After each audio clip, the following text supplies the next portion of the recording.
Am I getting jumped? Like, what's? I don't know what's happening to you. All right, well, if that's the case.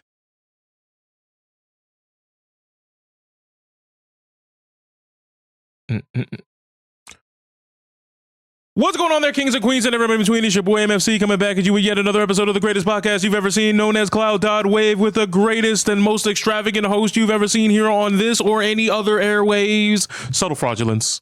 Clap it up for him, everybody. He's here. He's happy. Thanksgiving was a resounding success for us both. We were filled with happy times, happy calories, and an unfortunate set of regrets called probably shouldn't have had that last plate. I think that's something that we can all relate to. But speaking of having things taken off of our plate, Panda Global. And we're not talking about bamboo shortages worldwide. We're not talking about the things being black and white. We are talking about the esports organization. Now, for those of you who don't know, I'm going to let Mr. Fraudulence take it over from here, because this is a very interesting subset of circumstances that has befallen the Smash community.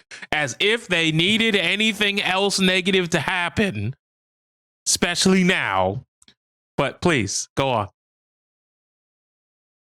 Okay, to keep this as brief as possible, because a lot of people have been exposed to this event and the aftermath of it. But basically, Panda Global. Actually, we mentioned this in like a past podcast, but Panda Global's CEO, actually, their CEO, ANTO, Alan, has been messaging people and basically strong arming them, saying like, hey, yeah, you're trying to do that Smash World Tour thing or whatever. You're trying to have these tournaments and whatnot, but we have the Panda Global Cup happening, and it would be a shame if you took part in that while not having a license. Well, we have a license, and then we, maybe told Nintendo what's up, and they did something about that to you guys. And so by doing all this, Smash World Tour tried to apply to Nintendo to get this license several times. They reached out to Nintendo several times and were met with rejections. They were met with rejections. And even though Nintendo has put out an official statement saying that, that this is not the case, they put out their statement first saying, hey, we reached out, we wanted this. And Nintendo said no. And Nintendo was like, well, they didn't really meet the qualifications or whatever the hell. And therefore, we're canceling the entire tour, And so the Smash World Tour is canceled. The entire thing is canceled. 2022 and 2023 is canceled, even though they didn't even apply for a license for 2023 yet. That's how much Nintendo was like, nah, bro, don't worry. You're not going to get our approval for whatever reason. Nintendo might be trying to do their own thing, which I don't think that's the case. I know they had some weird, they had those weird like online tournaments for a while, but Nintendo hasn't done anything with the Smash license officially, even though they could, esports wise, in a long time. And they have a long track record of stopping all Smash communities from not doing anything official for their tournaments, to have like a big official thing. And so because of this, Panda Global is taking like a huge hit for it, because the Panda Global is the culprit in the situation, and so several members of Panda Global are seeing this for what it is, which is that Panda Global is done. Like it's not going to survive this, because people are not going to support this organization that essentially ruined the business for everybody who's not going to be rebellious. Now, there are all kinds of like varying like responses to this, like Melee community members, such as Fizz, who made Slippy, he made Slippy, is they have a rebellious attitude towards this, because they're so tired of Nintendo stopping tournaments from happening, that they're just like, you know what, fuck them. We're just gonna do what we want from now on and not worry about Nintendo. We're gonna worry about our own, and we're gonna keep going. Other community members like Scar, who used to work at Twitch, put together actual like action plans of like, hey, we should do this in protest now. This needs to be a protest because Nintendo clearly is not going to play ball with the Melee community at the very least. And now it seems the Ultimate community, which is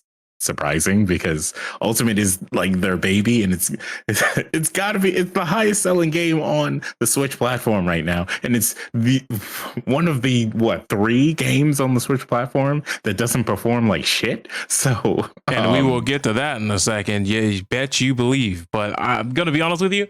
This reminds me of a situation that we had covered when, obviously we've been TOing MomoCon for like 5 or 6 years now. And it's just funny because when we put some of these events together, sometimes developers come in at the 11th hour and be like, actually, you're going to be part of this Guilty Gear event. So you're going to be part of this world tour thing. So we're going to need certain sponsorships, or the Red Bull Kumite is going to be sponsoring this. So we're going to throw you a Red Bull pot. And then we're going to have someone's going to send you files of the Red Bull graphics that you're going to need for your stream overlay. And sometimes they do it at the 11th hour, as in like 25 to 30 minutes or an hour before the tournament starts. So we got to whip something up in the Photoshop kitchen ASAP. Or in some cases, we get emails that are saying, hey, because there's another tournament that's going on at the same time, and that's where we're going to have our big on-stage reveal for Season X, Season 7, whatever the case may be, DLC, or a brand new character or a fan favorite returning to the series. We can't have our quote-unquote fan base split on streams. So we're going to strongly encourage that you do not stream the tournament at your event while we get all eyes on the event where we're going to be having a live presence at. And it's like, on one hand, I get it. I understand why they would do that. But it definitely sucks when like your event's been going on for a while, and then just randomly, like out of the blue, you get a cease and desist on your stream. They say, oh no, you can run the tournament just fine. And you can even upload VODs afterwards. But you cannot stream during the concurrent hours of our stream at insert other event. That's not your event. And a lot of people are going to find out that a lot of these developers, they have the control. All right. You think that because you want to jump up and you can run a tournament because you have the assets, the meat, it's not always how it goes down. Some of these developers are going to be like, excuse me, what the hell are you doing here? Well, what's all this?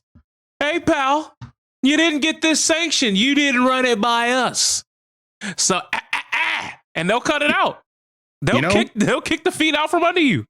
Well, you know what's funny about that? That was actually like, that was a point as to why these tournament organizers should just do it anyways, because it literally it was like they're not gonna call the cops to show up and stop the tournament, because it's like, oh, you're gonna stop these guys from playing a video game tournament? Oh, really? And the thought process is kind of right. Like Nintendo will find out and be like, hey, stop this stream or whatever. But if it's a stream that's not on like the front page of Twitch or whatever, hell, actually, even at that point, they would have to contact Twitch and then tell Twitch, hey, stop it immediately. In which case, Twitch would have to respond effectively, quickly. Facts. Which we know they don't do that all too well. And as far as the physical event goes, they can't really stop the event from happening. They can't even stop racism that happened actively in front of this, like right in front. Yeah, they could be outside of like Nintendo headquarters. They could be in Nintendo headquarters and just be like, yeah, we're running this tournament right now. They're like, hey, turn that off, please. Like that's the most they can really do. Like, what? Well, you think some cops are going to show up and like Nintendo said, you guys should stop playing their video game that you purchased. And it's like, oh, what is ownership really now? Because the funny thing about it to me is like, we're at a point now where, like, what is like every single tournament that you're going to be going to somewhere in the future going to have like a whole bunch of litigation and licensing agreements that they're going to have to deal with behind the scenes. And don't get me wrong, a lot of them, they already deal with that. But are we going to get to the point to where we're going to have this play at the beginning and end of every stream and every ad break? Are we really going to get to the point to where we're going to have to all sit here, sing Kumbaya, my Lord. Kumbaya. Like, is that really how we're going to do this? Because the reason why I think this is potentially a, how do I want to use this? why I think this is potentially a bad beat for everyone is because at the end of a stream, do you really want to hear the following sound, guys? Is this really what y'all want to hear? Presentation of the National Football League.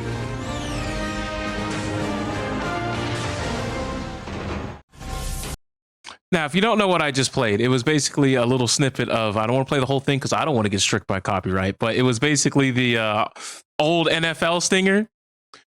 This is the NFL broadcast. Any recording and or audio or footage not authorized by the NFL is prohibited. Dun, dun, dun, dun, dun, dun, dun, dun, dun. Is that what we're going to have?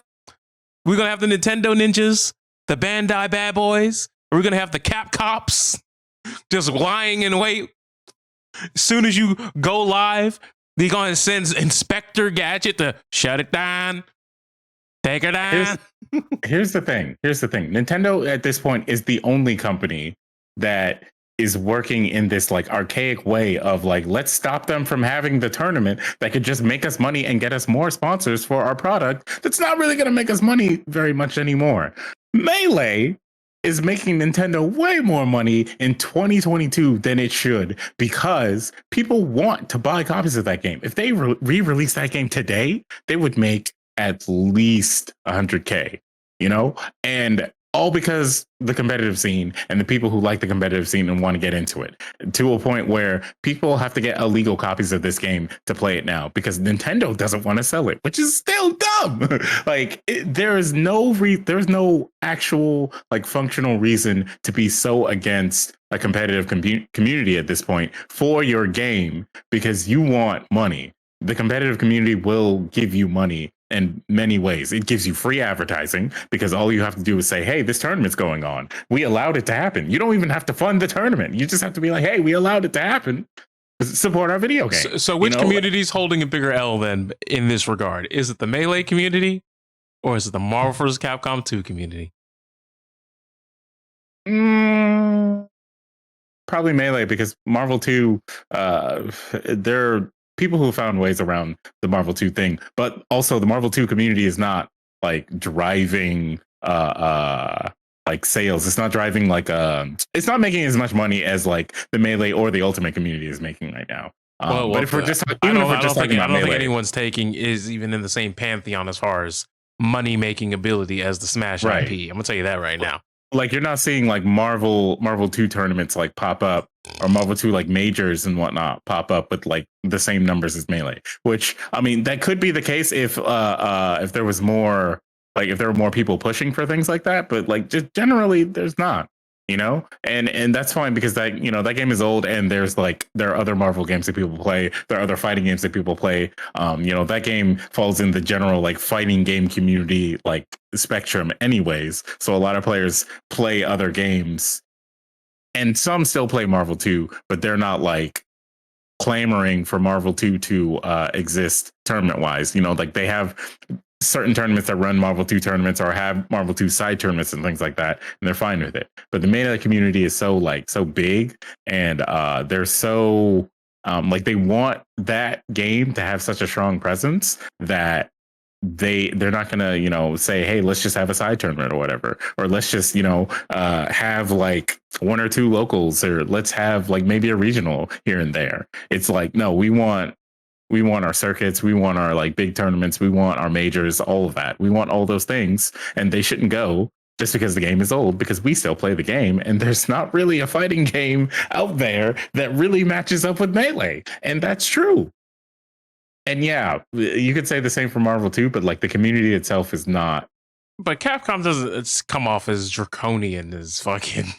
Also, yeah, Nintendo, Capcom is not saying, hey, don't run Marvel 2 tournaments. They're just like, we're not selling the game anymore.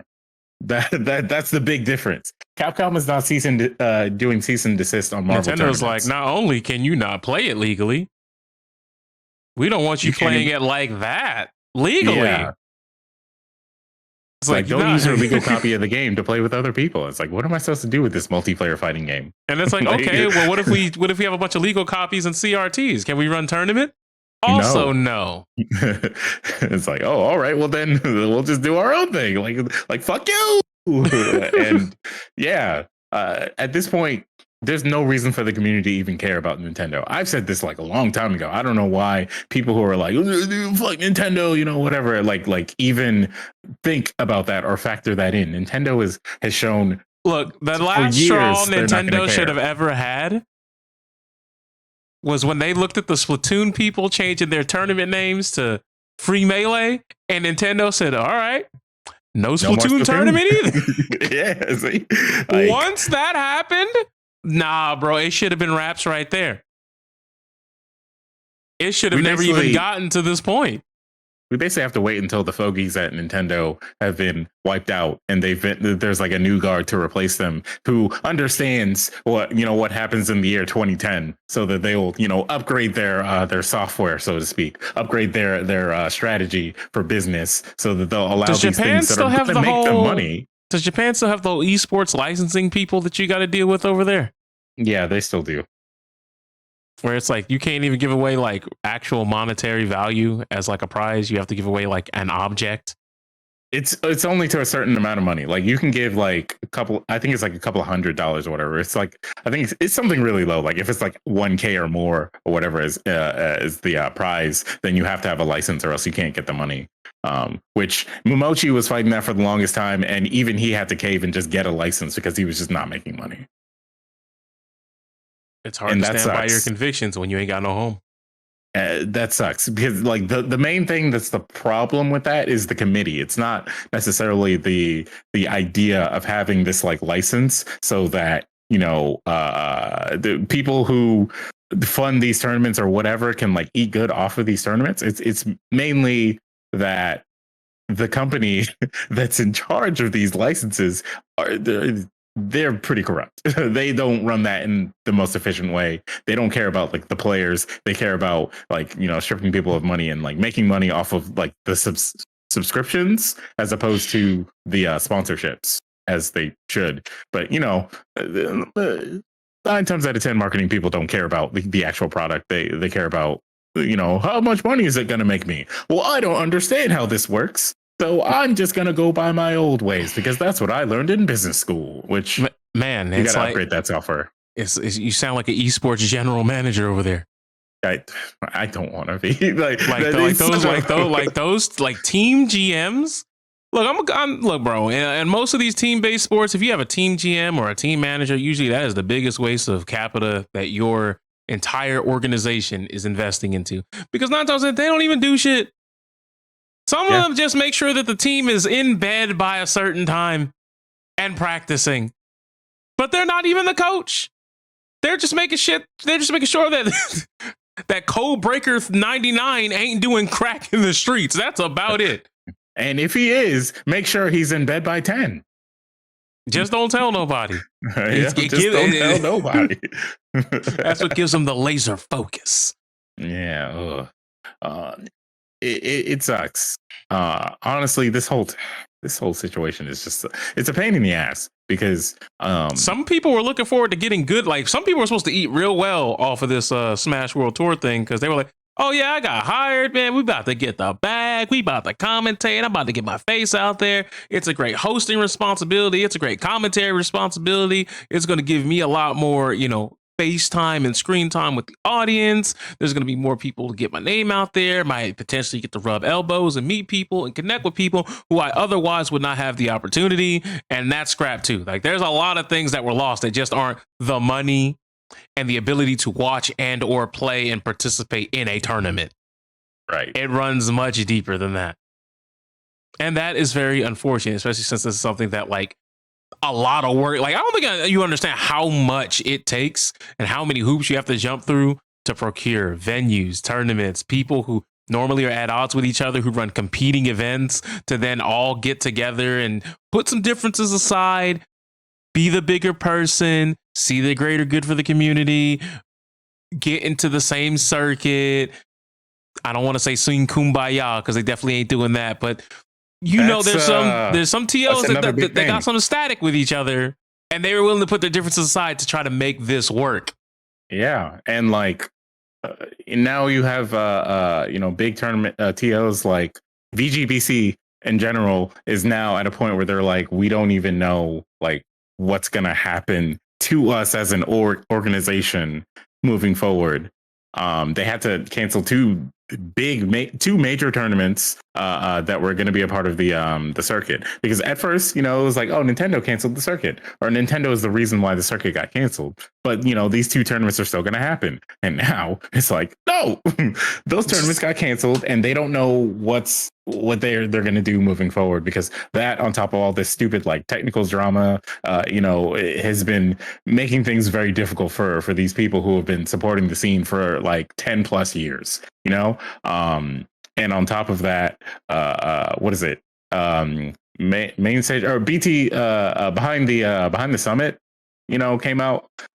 Someone who represents Summit came out and was like, we're never going to work with Alan from Panda Global ever again because of the way that he handled this. And we have extended registration for main stage so that you can, if you haven't registered, you can register right now, because for the next like 2 days or whatever, because this shit sucks, and we want you guys to actually like enjoy the tournaments the way they're supposed to be enjoyed and whatnot. So come to our tournament. We're still going to run it. Fuck them. And that's honestly the mentality. Imagine if somebody was planning to go to those events that are getting canceled now. Like imagine being someone who didn't go to another event that's already happened because I can't go to that event because I'm saving up for the big one. Now the big one's never coming. Like, you see, there's some hindsight being 2020 things that are also in play here, which is very unfortunate. But hey, Nintendo's gonna Nintendo. I would say you hate to see it, but I don't think we've ever stopped seeing it. So. And here's the thing.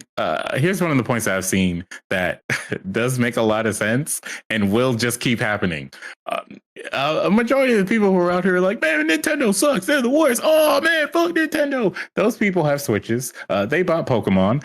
They're gonna buy the next Pokemon. They're gonna probably buy the next Smash game if Nintendo actually like makes another Smash game. They're gonna like keep supporting Nintendo.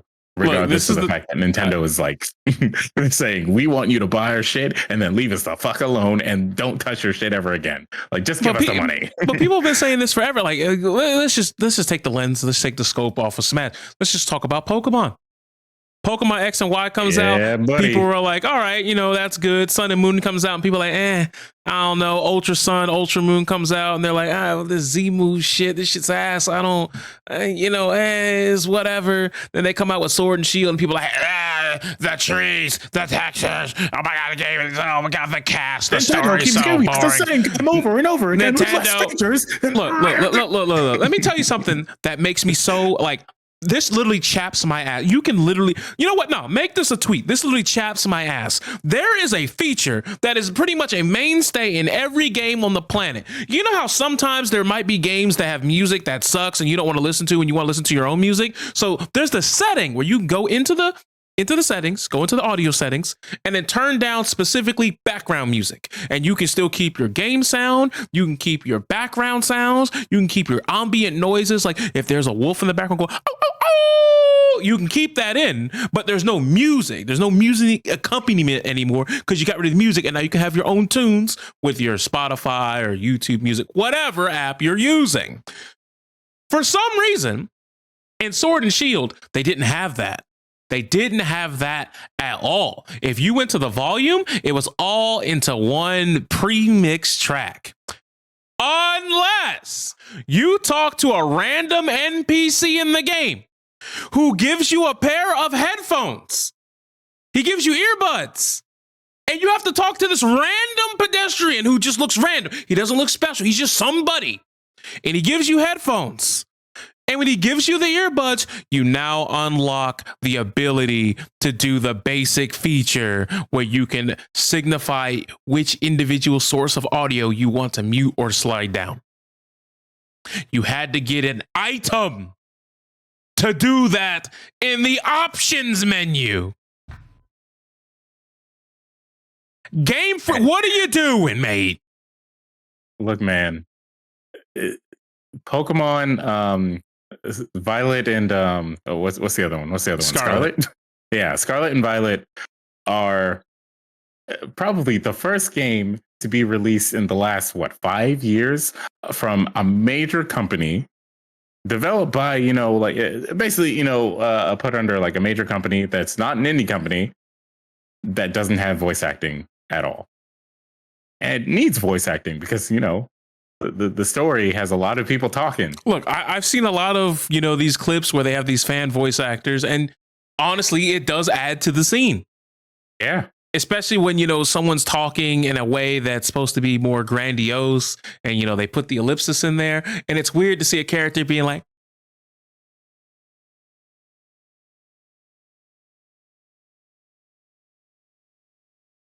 I mean, at least and there's do some Animal Crossing stuff. Put some Animalese in there. well, I'll you could do take that. But like, it's just weird to see them like hot dogging and grandstanding. And there's just nothing, there's no oomph in it because they're not actually, giving you the vocal accompaniment. But the thing that I find kind of, I guess the best word for me to use is insulting here, is this is a game that is riddled with not just no voice acting, bugs everywhere. And I'm not here to talk about the core gameplay of Pokemon. When I'm talking about the bugs, I'm talking about there are things that are game breaking. There are things that are comical. There are things that you have to go out of your way to set up. There are things that you could just run into in the game that make the game kind of like, what the hell? Then the game decides it's going to creep down to 8 frames per second. You're down to single digit frames per second on the Nintendo Switch. Something's not clicking here. Something that, like, how is it that you're so unoptimized on this system, Game Freak? And look, when you strip away the bugs, and if you were to play this game on an emulator and you can play it at 60 FPS or higher, depending if you're using a non quote unquote conformist emulator, like you're using Ryujinx or something like that, the game in and of itself is a good game. At its core, Pokemon Scarlet and Violet are good games. They are fully featured outside of voice acting, but they have everything that you love about Pokemon in them. But there's so much shit you got to sift through to get a nice experience. The issue here is not about whether the games suck, because I feel like a couple of patches and these games will be fine. But it's just weird how Game Freak can get away with this shit. If you were to let any other studio with any other franchise make a solid game, like solid, but it was a buggy, absolutely nonsensical mess with how it performs, you would be dog walking that game like you dog walk Cyberpunk 2077. Honestly, yeah. But because it's Game Freak, I don't know what Game Freak and Nintendo have done. I don't know if they sold their souls to the devil. I don't know how they do it. But no matter how much of a shit show they produce in a game, people will always find a way to push their chin back, look the other way, and go, I do not see it. Come on, man. Look at Lechonk. He's so cute. What are you talking about? And I can make my character look like me. Yeah, see that? See, people, is that really all it takes? Yes. That's it? Okay. As long as you got a character customizer, you're good? If Cyberpunk at its core, like with its core gameplay, was as good as Pokemon, like as far as the gameplay experience went, for vanilla version, people wouldn't have shat on it as much. But yeah, if it also had the reputation of like Pokemon games in general, no one would have hounded on it. Cyberpunk was a new game that promised us an amazing experience, and it literally showed us gameplay of an actual amazing experience and then gave us dog shit afterwards. Which is so weird because they showed it to us, we saw gameplay of something amazing, and then they just kind of went oh, that's the wrong game, sorry, let's give you something else. The thing that annoyed me about 2077 though, to be honest, the thing that really annoyed me about it was I saw those early cutscenes. I saw it. The game has never looked like that. The game has not once looked like that. I'm so confused. Give me that game. Give me that demo, whatever it was. Please. It's please, give me that build. Then you're going to find out you needed a goddamn supercomputer to actually run it at half quality.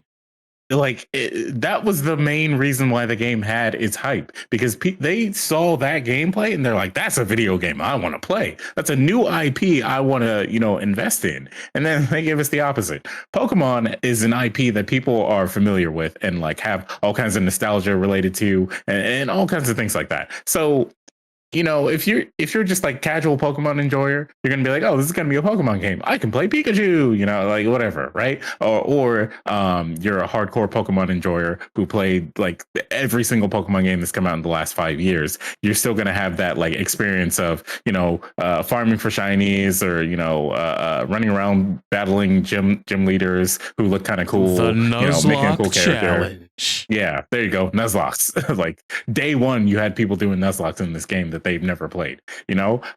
So yeah, you'll still have all of that, and so people will still buy the game because it's a Pokemon game. The problem is that it's not.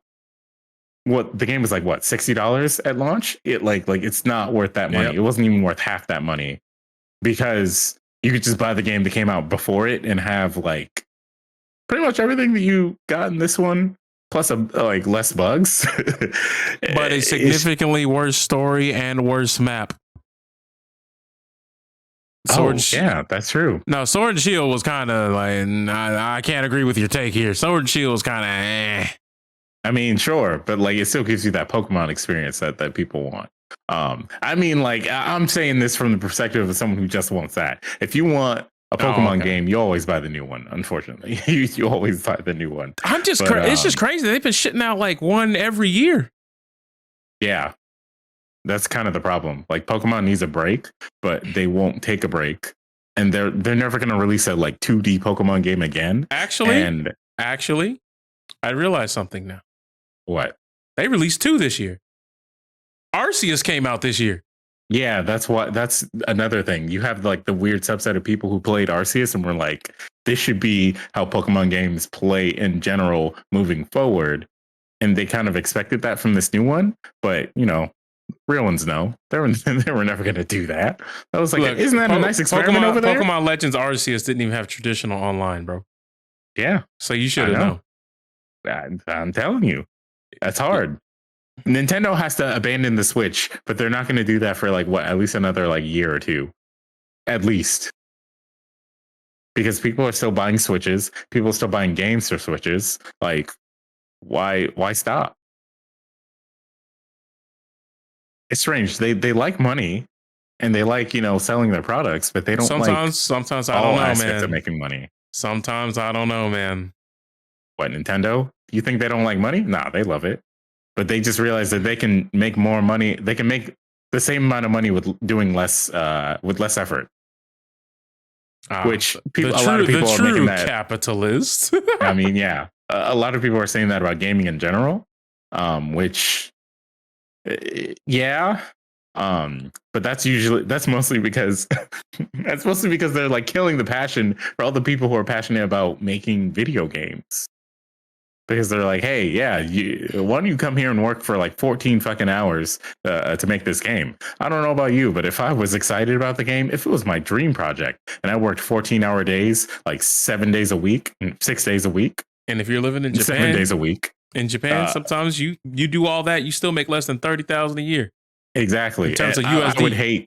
I would hate whatever video game gets created. And I probably wouldn't end up making the best video game ever. Off of all that work, because I would be too tired to have my brain function properly. So yeah, no, you can't put people in those conditions. Would you like to play a video game? You'd be like, video game?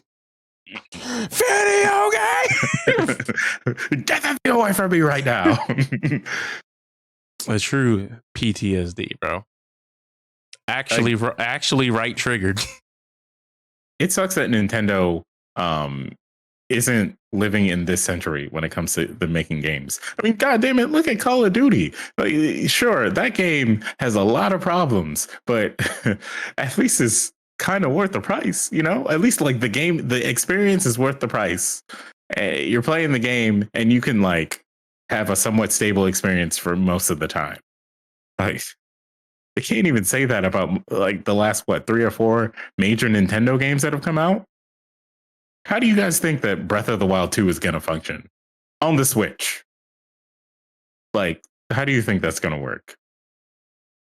After Look, seeing like Pokemon, after seeing look, I think it's gonna be fun. The game I'm worried about is Metroid Prime 4.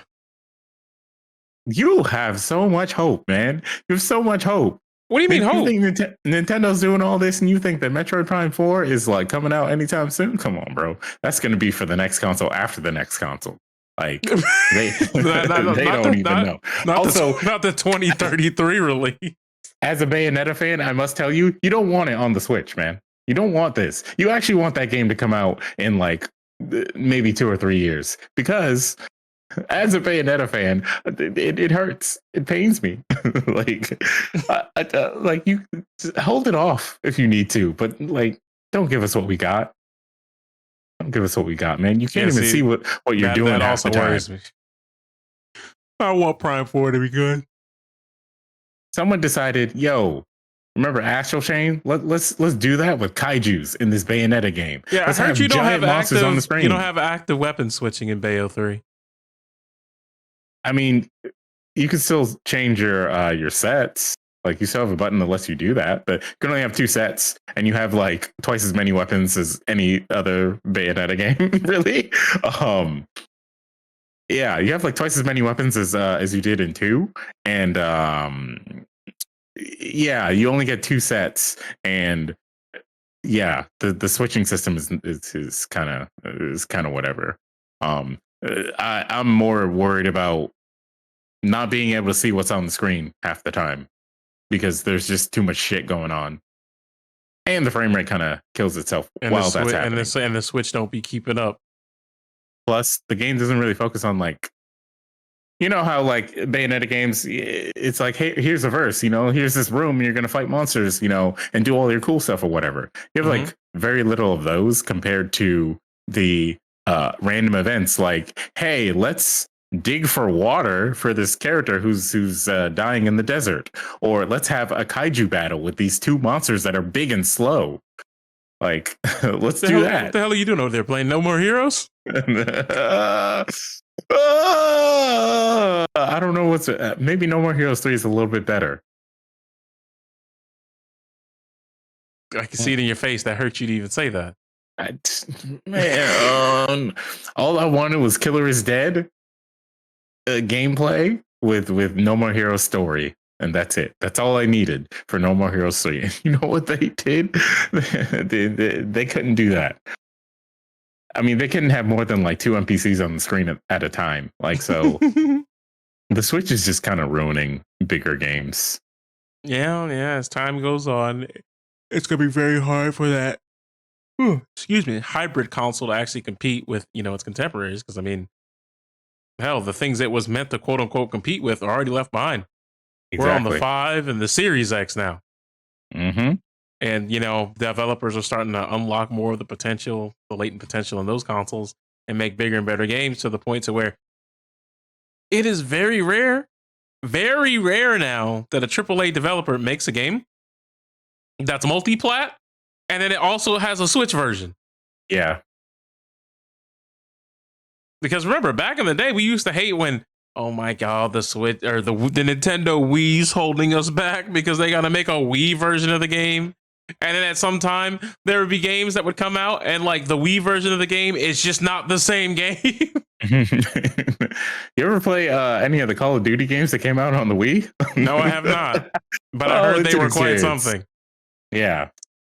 It's like, at this point in time, I think about, I was recently reminded that Dragon Ball FighterZ is on the Switch, and I just, like, how does that work? Is it?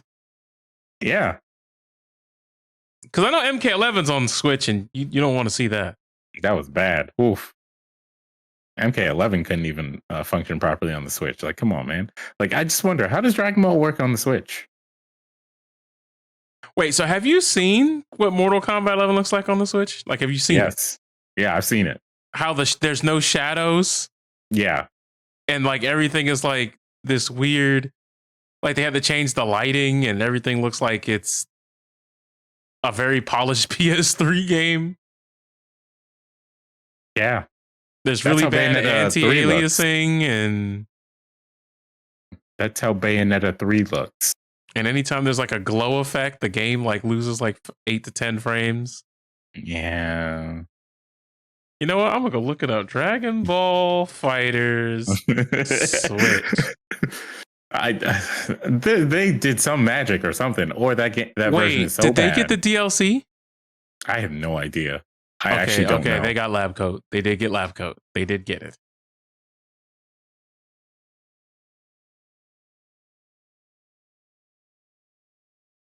Okay, this person's just showing off win animations. That's not an actual video. Maybe that's all they can show off on the Switch. Don't stop. Just stop. Look, man. Oh my god, dude.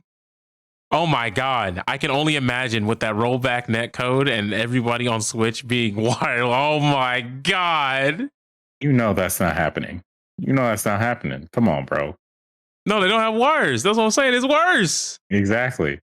It's not even going to come out on the Switch. It's just going to be first PC, and then it's going to be on PlayStation and Xbox. But what is it? Switch OLED has a Ethernet port, right? Built in, right? Yeah, I believe so. Yeah, the OLED version, yes. Switch Ethernet version. God damn, I can't believe it. And the OLED is not even like an upgrade graphically for the Switch. Like, god damn, man. Imagine playing the Switch version of Dragon Ball Fighters, and then your boy's just like, "What am I gonna play on?" And you got to give him some Joy-Cons. Oh, you know, one of the biggest crimes to happen to fighting games. What is it? Ultra Street Fighter 2. Ultra Street Fighter 2 being on there, which is the Super Street Fighter, basically Super Turbo with like Violent Ken and Evil Ryu, who were like top tier in that game. That game being only on the Switch was insane to me. And it died out because it was only on the Switch, man. You have to either buy a converter for the Switch or just have to pay respect. Yeah. Or some kind of stick that works on the Switch. Because boy. Time to bust out your Tatsunoko versus Capcoms. Oh wait, those won't work either. Because I think you need a special adapter for those too. Which is unfortunate, but good old Nintendo strikes again. I'm convinced that if Tatsunoko vs. Capcom came out on a PS3, Xbox, PC, there would still be a very active and lively scene for that game as well today. Yeah. TVC. Okay. TVC came out on the Wii. Yep. Right? The OG Wii.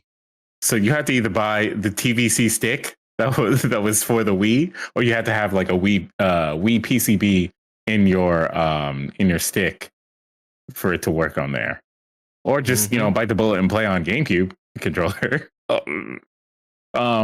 Yeah. So that sucked, but luckily Dolphin keeps that game alive. Like there is like a pretty like small community of people who play that game, but they play through Dolphin. Like, and you gotta hop like I always see, I'm sure. I always see like KB stream himself playing like casuals with some people. There's some like local tournament scene that has like TVC locals. I think it's mostly online, but like they have locals regardless. And that thrived a lot during the pandemic. Yeah. Because online, and Dolphin had decent enough online, and it upscales the game. But emulators are what keeps those games alive at this point, which sucks. But you know what doesn't keep the FGC alive? Money. Because they're broke. Look, this is like one of the dumbest things that we're probably ever going to talk about, and I don't want to spend too much time on it, but it's just so stupid because I don't know why, but the FGC is dragging this woman over a tweet that is basically a tweet that people have made hundreds, if not thousands of times. Yeah. And it's just like, why is this one striking a nerve with so many people? So for those of you who don't know, SMG Princess it's gotten to a point to where she got herself and, let's be honest, the FGC trending on Twitter by making a tweet that says the FGC broke as fuck. I swear y'all never subscribe or donate to fighting game streamers. We ain't never going to grow. Now later she comes out and says, I wasn't even talking about my stream. I was talking about someone else who I was watching, and I saw they had donation goals and no one's subbing, blah, blah, blah. And I could be wrong, but up until this point, I haven't even seen her at the person who she was watching and give them their flowers. So people might want to go and support because SMG Princess thinks they're entertaining. I have yet to see the shout out. I have yet to see her put that person on. And I'm not saying that she hasn't done it before at some time in the past, because I know SMG Princess, she does put her money where her mouth is, and she does give to the community quite often. I've seen it. I've seen that she has come through in the clutch with a lot of money for a lot of people out there. So, you know, that's cool. That's cool. However, saying the FGC broke as fuck, bro, how many times do we make jokes when we see grand prize and the grand prize like $70? You beat all these people to get like a couple $100. Congratulations, you won a major on a world tour circuit. Congratulations. It still costs you more to fly back home than it did for money in your pocket for winning the event. We literally have evidence of people winning trophies and the trophy falling apart before they even bring it home. Hey man, look. FGC can't make more money without esports, without sponsors. Yes, and we know that there's a lot of people in this community who are anti-esports and will badmouth esports and be like, why don't esports want to love us? Why we ain't getting blessed? So it's like, yeah, you know, hey, fuck esports, it's up to me. Because, you know, some people will be like, yeah, man, you know, FGC's broke. And it's like, bro, y'all were making jokes about people not being able to actually have like real tournaments and real venues. They were playing tournaments in the bathroom on budget laptops. It wasn't too long ago y'all were making those jokes about very specific communities. So like, let's not act like this is like some new take that she just came out with, you know, like this isn't something where she broke the mold. Now, granted, sure, her phrasing may have ruffled a few feathers and gotten under some people's skin, but y'all being sensitive as hell for that. Let's put it this way. Oh, go on. Ludwig is one of the most successful FGC streamers ever. And he became successful off of like his personality and his content that is not about Melee at all. Like, in fact, most of his fans probably didn't know that he was even a part of the Melee scene for a very long time until he started, like, you know, incorporating like Mango and like, you know, hey, I'm gonna beat this top Melee player in this video, you know, that sort of thing in his content. Again, why? Because yeah, the FGC is broke, because that's not where the money is coming for the platforms that they're like streaming on in the first place. Like it's coming from mostly just chatting or like, you know, some sort of like personality based content, not shit that's like, hey, look at this fighting game. Like, yeah, fighting game tournaments do get a lot of views, but like, you know, those are few and far between. One of the things that a lot of FGC content creators talk about is the fact that FGC like top players don't like making content. They like going to the tournament and winning, winning, and that's better. It. Yeah, that's it. They're not trying to make content. To make content is to take away from their practice. Yeah, nobody is trying to sit there and just like watch someone play a fighting game for like 8 hours straight. Like watch them play online for like 8 hours straight, right, look, every single day. And these content creators who are the top content creators stream almost every single day in order to get the audience. And a lot of these top content creators don't go to tournaments. I mean, they're not even part of the tournament scene. I mean, after a certain amount of time, the streaming money makes them more, and that's it's like, so why would they go? Like, why would, you know? Like financially, it doesn't make sense. but that's because they make content that people like or whatever. You have to appeal to people in order to. You can't just appeal to the FGC if you want to make like numbers on like Twitch or YouTube or whatever. Like they're one of the. It's been pointed out because the last time we had this discourse, it was pointed out by I think Brian F or Rob TV. No, Brian F. That like one of the top YouTube content creators for fighting games is someone who just plays like arcade mode. Like they're not even like a tournament player or like necessarily like a super good player. They just play arcade mode runs for fighting games, and people eat that shit up. Oh shit, I love playing that game at home. Man, I love DOA 5. Like that's it, and that makes sense because it's more appealing to people seeing all this casual content as opposed to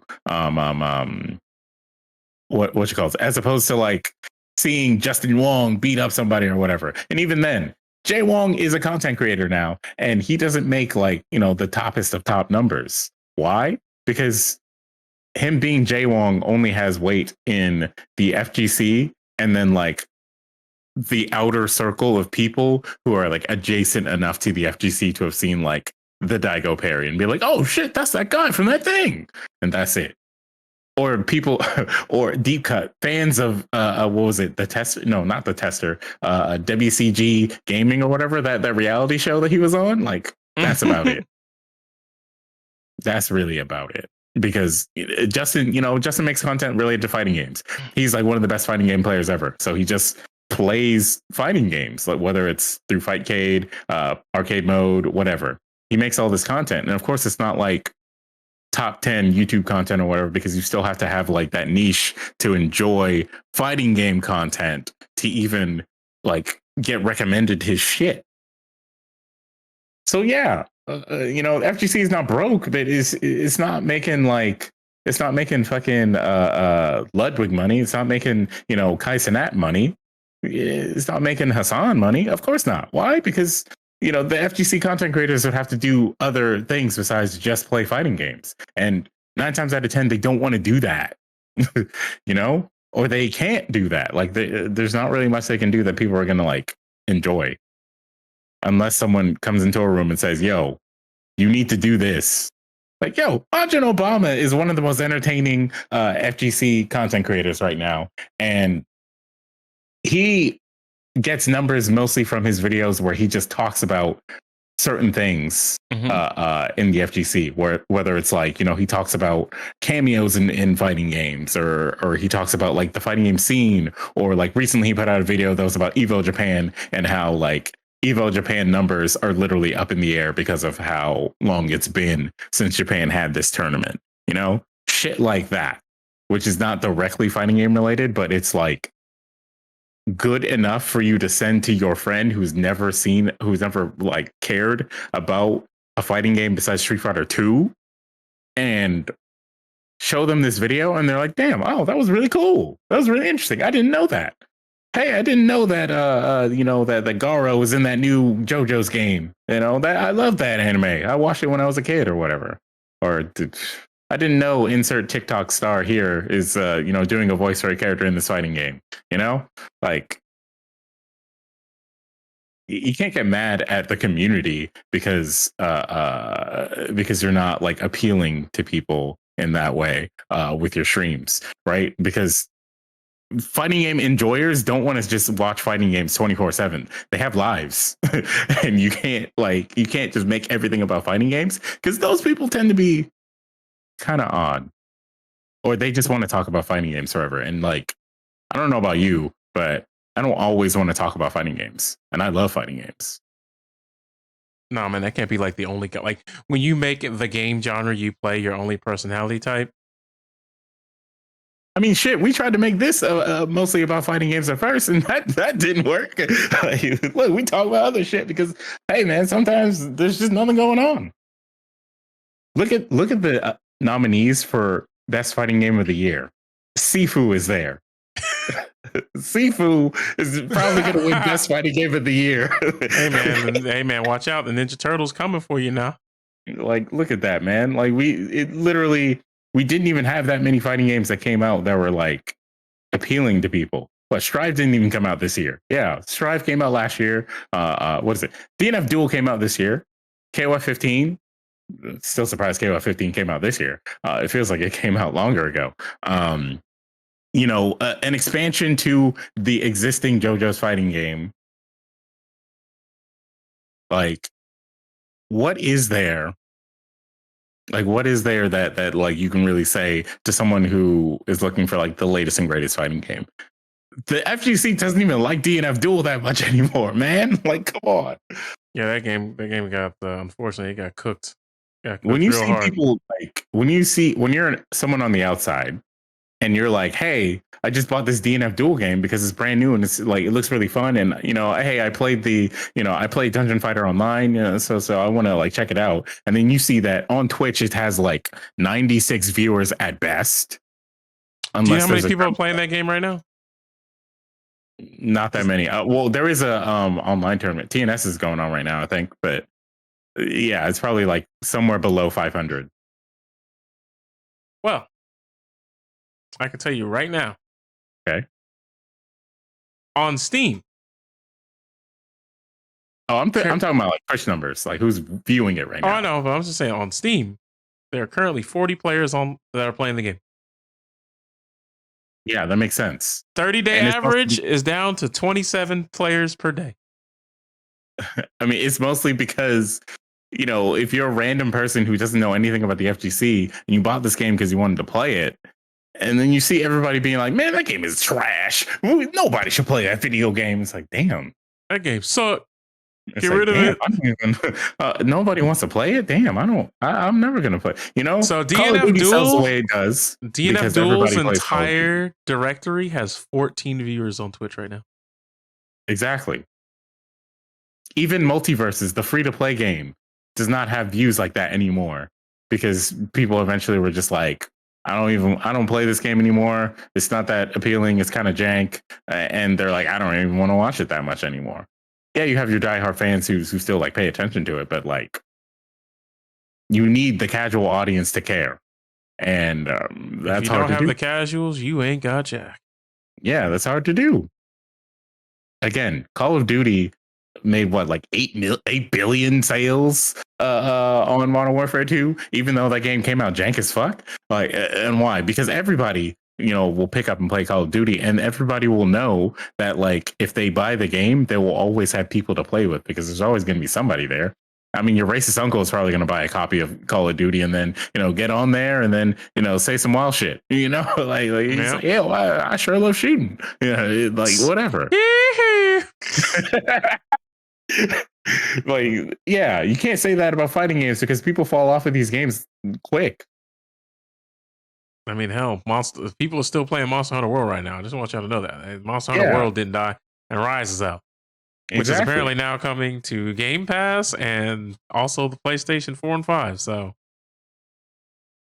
I'll admit I didn't see that one coming, but hey, I guess better late than never? Question mark. Yeah, that's so weird that it's coming out like now of all times. Whoa! But it probably means, how many people do you think are playing Monster Hunter World right now? Like in general? Like on Steam. I'm looking at the Steam chart. I don't know, maybe like 100 or less. 100 or less. 100 or less. Let's go ahead and slide this documentation on over to you, big fella. I mean, Rise. This is World. Yeah, I know. That's what I'm saying. So it's like Rise exists. So like, I'd be surprised if it's See? 10K 40 minutes ago. You see, this is something. Monster Hunter World is cooking. 24-hour peak, 23,000. Yeah, that game cooking. Capcom can make a video game that people will play for many years. But yeah, what the like? That's what I'm saying. Like this and requires Rise is literally double the numbers, just double both numbers. Yeah. Hey, Monster Hunter up. Monster Hunter is up right now. Get a shout out, Monster Hunter. It's not just because fighting games are hard. By the way, like people like to like scapegoat and be like, "Well, fighting games are hard, so casuals won't play for long." It's like if you give them a reason to like become good, they will keep playing. Look, I'm gonna tell you this right now. Monster Hunter as a series is hella harder than any fighting game I've ever played. I'll tell you that right now. I'll tell you that right the fuck now. Yeah, you got to do math. Damn. Bro, not even just math, brother. You ever had to fight two furious Rajangs? That wasn't fun, bro. 80 and several years ago in Monster Hunter World, the Iceborne expansion, there was an arena quest with 2 furious Rajangs. I wasn't ready. I got folded, brother. Them apes went ape. The Super Saiyan went Super Saiyan 2 and it was GG's. Yo, yeah, that shit is honestly pretty crazy. But yeah, that's the thing. Like, I know fighting game players want the community to end up having numbers like that, like for eternity or whatever. But like, the FGC is so different compared to that because like now instead of it being like everyone likes one fighting game and then they stick to that fighting game for however long, people just kind of hop from game to game because they're like another game is going to come out. Well, I don't have to play DNF Duel because Guilty Gear Strive is still out here, or Multi-Blood is got an update, or whatever, right? And fuck, man, like, what do you do about this? You can't tell the person who just bought a copy of DNF Duel that they should try to return the game and then go buy Guilty Gear and then buy the battle pass for Guilty Gear. Like, you can't do that. Those games are different regardless of what you say. And to someone who's on the outside looking in, they're very different. And some people can only afford to learn how to play one fighting game. Yes, you'll learn. Actually, now you might not even learn like fundamentals that'll carry you through all games. But like, yeah, you'll learn that one game and maybe you could play the other. But most people don't want to do that. And for the casual experience, they're just going to drop the game and play something else. They'll probably play Call of Duty. Like, the fuck, man? What's getting these people to come out, watch someone play this game, and then actually like play money when they can watch it for free? Because that's global. Because that's Twitch in general. It's like, what's convincing PG reacts? Jesus Christ. Oh my god, dude. Hey, content's content. Shout out Panda. You have to get more people to like care about fighting games in order for anything to happen that would cause fighting games to make more money. But is that going to happen? No, because people want to bitch and complain instead of like focusing on actually growing the scene. If you think that the FGC is broke, grow the scene so that it can get more money instead of saying, why don't y'all just stop being broke? Because you got guys like Bum. All his shit's community funded. Exactly. So it's like, the FGC is not broke. They just support. They will support who they want to support. He gets 1 to 5K per stream every time he streams, and like he streams. I mean, he showed how many subs he's got. He's got 1,400 subs on Twitch. So like, exactly, it's possible. It's just difficult because you're trying to like have a stream where you just play the game and that's it. Like, no one wants to just like watch you play the game and then just like maybe try and like chit chat about something for a while for like hours and hours every day. You better go make a tier list. You better go react to shit. There's a whole bunch of things you gotta do. Now, if you don't want to do those things, that's fine. But because like I don't like doing those fucking things. Yeah, do something else. But just because I don't like doing those things, like I know I can't complain about it because I'm not doing those things. Exactly. Do something else that's going to appeal to people. Get people talking about shit. Sajam, does well because he gets people to like talk about these games, and then he also gets like casual to show up and like care about the games because he talks about it in a way where if they've never played the game or if they're interested in like learning how to play the game, he'll like explain things so that they understand it or understand what they see. That's why Maximilian is so popular too, because like he doesn't make his content specifically for the FGC. He just makes content that the FGC can enjoy, and then also making content for other people to enjoy. Like he doesn't play fighting games all the time. You don't have to. You don't have to make it all about fighting games. You can just like continue to let fighting games thrive with whatever success you make starting from fighting games. Like again, Ludwig, he just threw $1 million melee tournament because he cares about the melee scene. That's where his roots are. That's where a lot of his friends are. And he's like, I haven't forgot about you guys. I want to make $1 million so I can run one of the best tournaments you guys deserve. And he did that. And now that can be a tournament that can happen like yearly if he wants it to, you know? And it was also, honestly, it sounded like a great experience for everyone involved. Like, even if you're just there to chill and then watch, you could like, you know, get a drink, watch some people play, maybe play some casuals, and just have a fun time hanging out with people. Even the commentary got to like just hang out. It was more relaxed, which is honestly, that's the goal. Like, if you think the scene is too broke, then make your money and then give back to the scene. As simple as that. I mean, if you don't want to do that, then complain on Twitter. Like, fuck, man. We have this conversation like at least 10 times a year, and most people are just tired of it because when you're stuck at home playing games online, it really puts things in perspective of like, maybe I should do something else. True.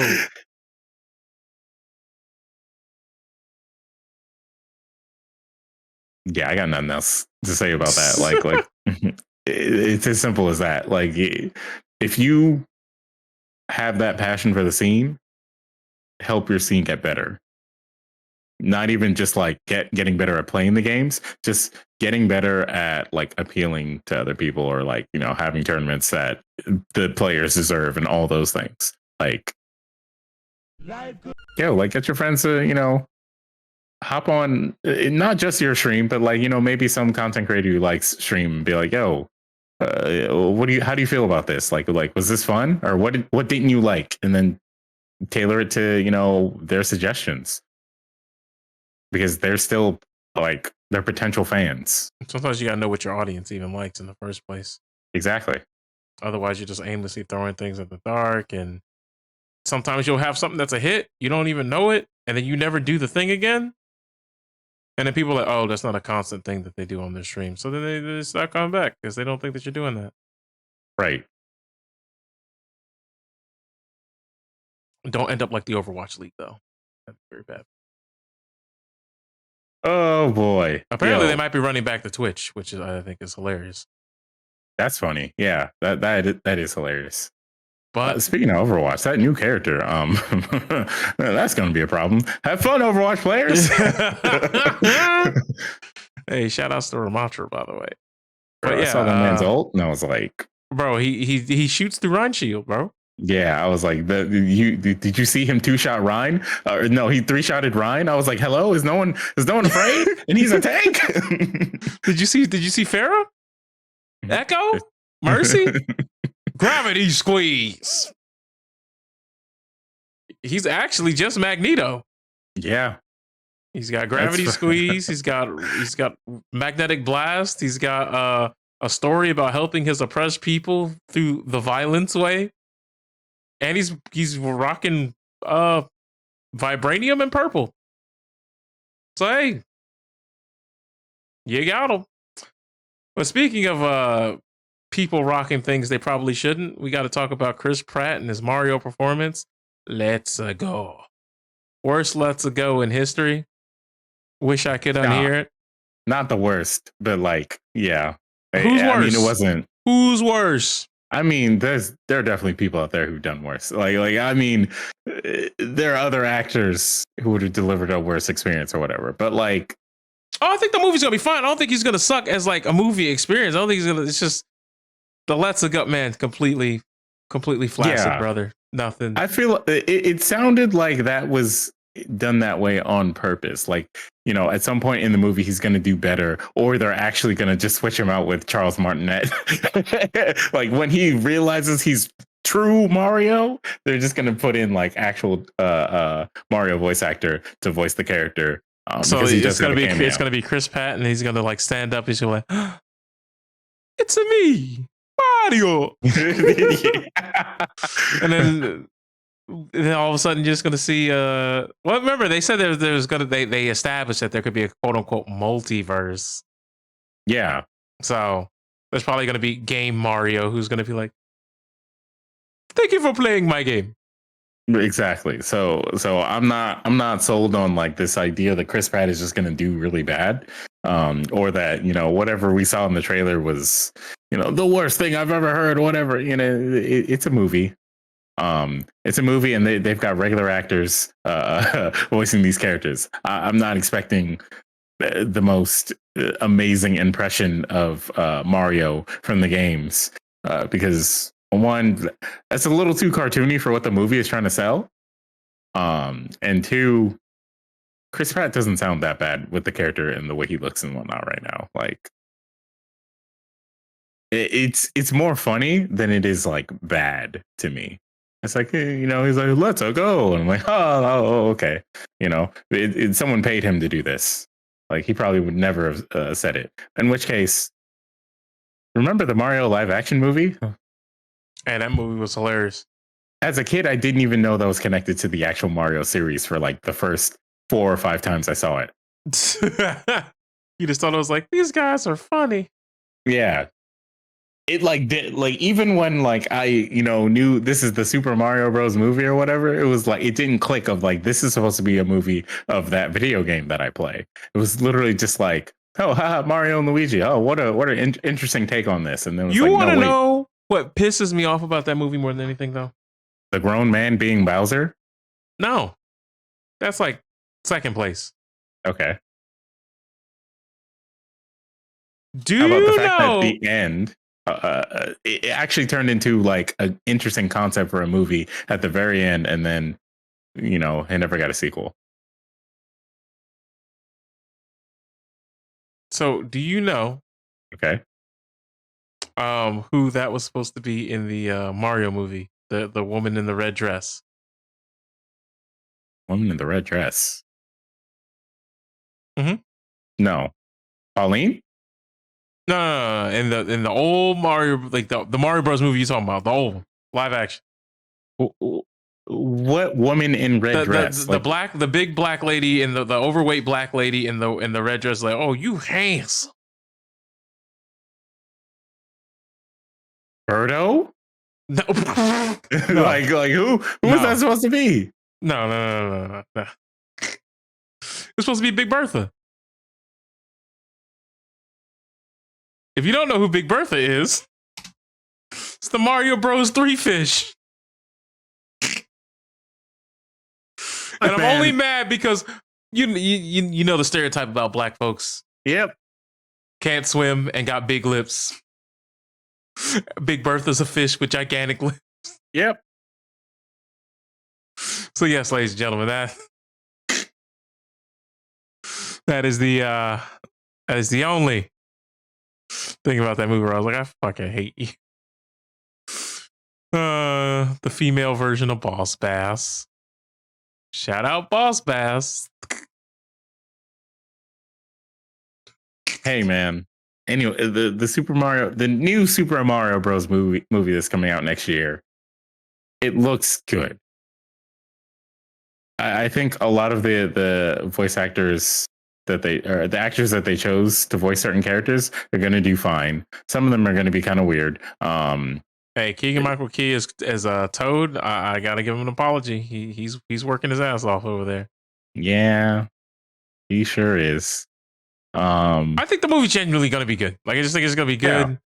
Yeah. I don't think there's really gonna be a problem. It's just like Chris Pratt is gonna like he's doing exactly what we thought he would do, even though he said he wasn't gonna do it. But you would be a fool if you believed him. That's just kind of how I feel about that. Yeah, so far that we've seen, it seems. But it's like not really a big deal either way. It's like whatever, man, get the bag. I just rather you just say, yeah, that's what I did. I think there's just going to be like a story reason for him to sound like that. Yeah, like he get hit in the throat and all of a sudden, let's go. Yeah, I feel like that's the case. Like they're not doing the the DMC Dante type of thing where it's like the mop shows up on his head and he's like never in a million years, like like they're not doing that, which is fine. Really hit you with the white hair, huh? Never in a million years. Yeah. And then at the end, he turned into that, and man, that game is gonna get a sequel. Jesus Christ. Yeah, that's pain. The next game should have a DMC2 should have their entire OST done by Crush 40. Oh man. Oof, Hey, Sonic Comedy Frontiers, Christ, man. Sonic Frontiers got Devil May Cry music, so it's only fair. Yeah, true. But fuck yeah, Mario. I mean, the scene where he fought Donkey Kong was nice. No, he got for the movie. minked up. When he got Yeah. minked, that wasn't a fight. He got minked. I mean, he did. But, I feel like that's going to pay off for something later. Bowser, honestly, Everyone's going to see this Jack Black, man. He is Bowser, bro. Yeah.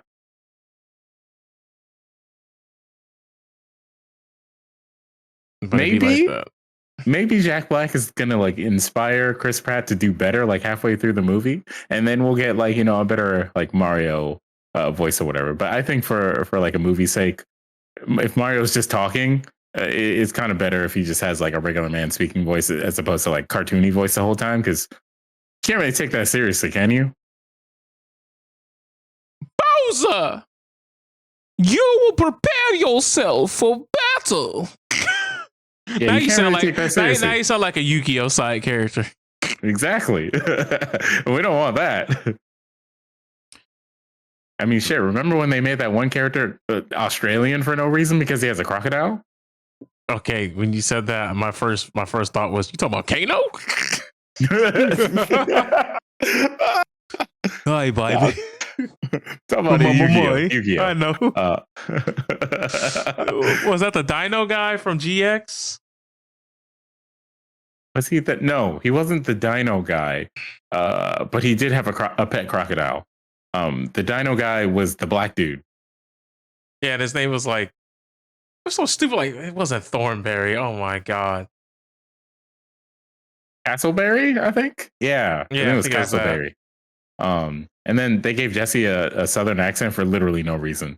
Oh, they also named him Jesse, which Jim Crocodile Cook. That's the dude's name with the southern accent. These are the exchange students, bro. But do you remember his face when he was a kid, bro? This shit has always stuck with me, bro. I don't remember. This is Crocodile, bro. When he was a kid. Yeah, made him look like a demon, and then he lost his eye. It's like, what the hell, bro? What the hell? No, man. Oh god. But yeah, I don't really know what else we could like. Is there anything else to talk about at this point?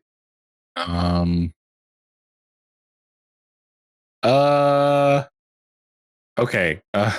If you guys have not seen the trailer for the Whitney Houston movie, watch it. Watch the trailer so that you can understand why maybe we should leave those docuseries alone for a while.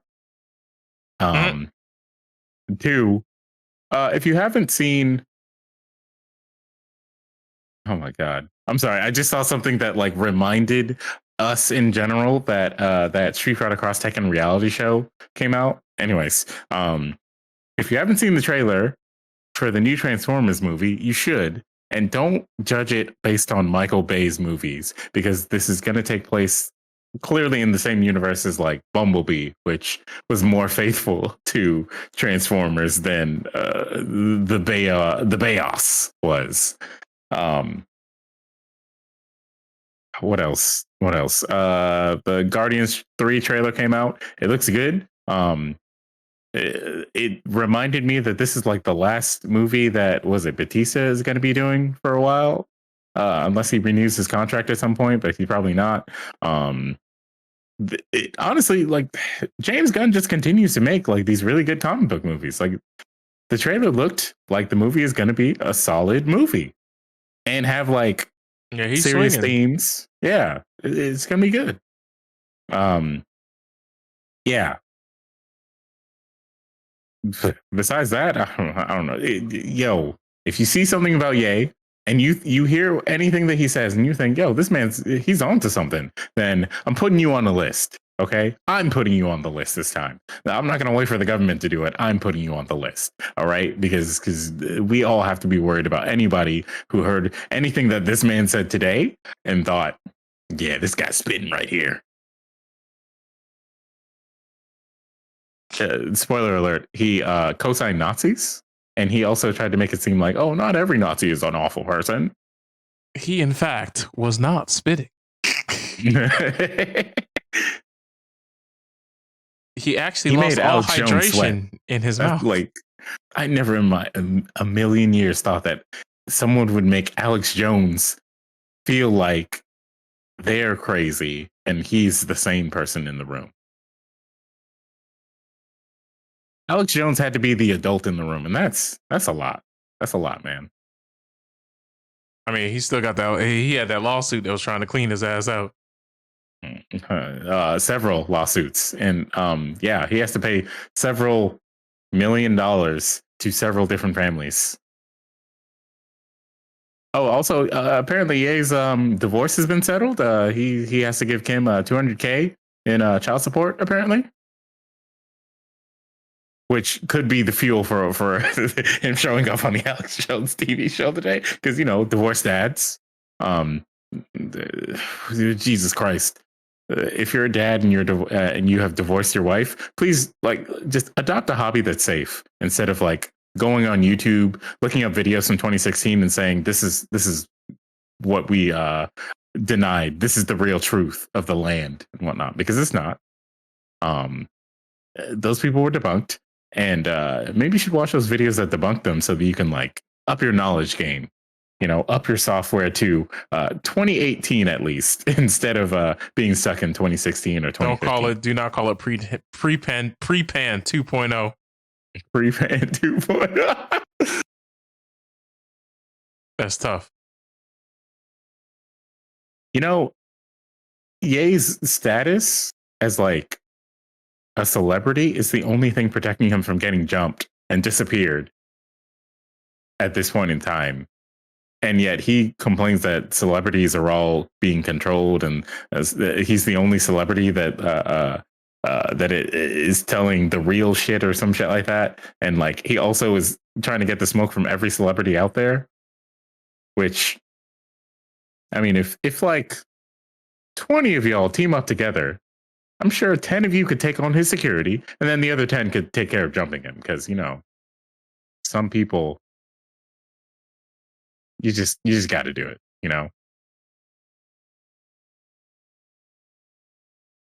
But what I'm saying is, you should all just just take him to some sort of rehabilitation center, or take him somewhere where they can take him somewhere where he can get his thoughts out, and then someone else can finally refute him and say, hey, have you ever thought that maybe you're wrong, or maybe this is just not.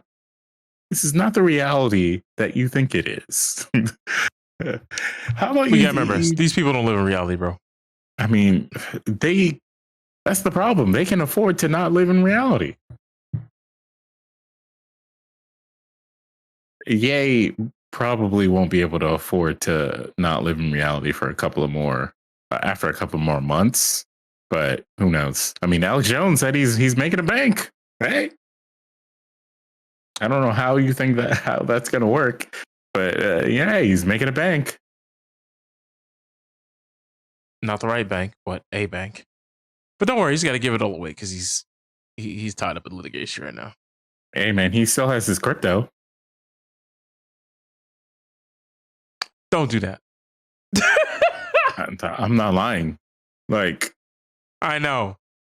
They gave him millions of dollars in crypto when he got sentenced to give other people millions of dollars because of the amount of money that he makes.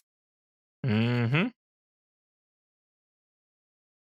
But anyways, I think that's going to do it for us this week. I feel as though right now we're just going to continue rambling on as we look into the eyes of the Demon Lord from Yu-Gi-Oh! GX.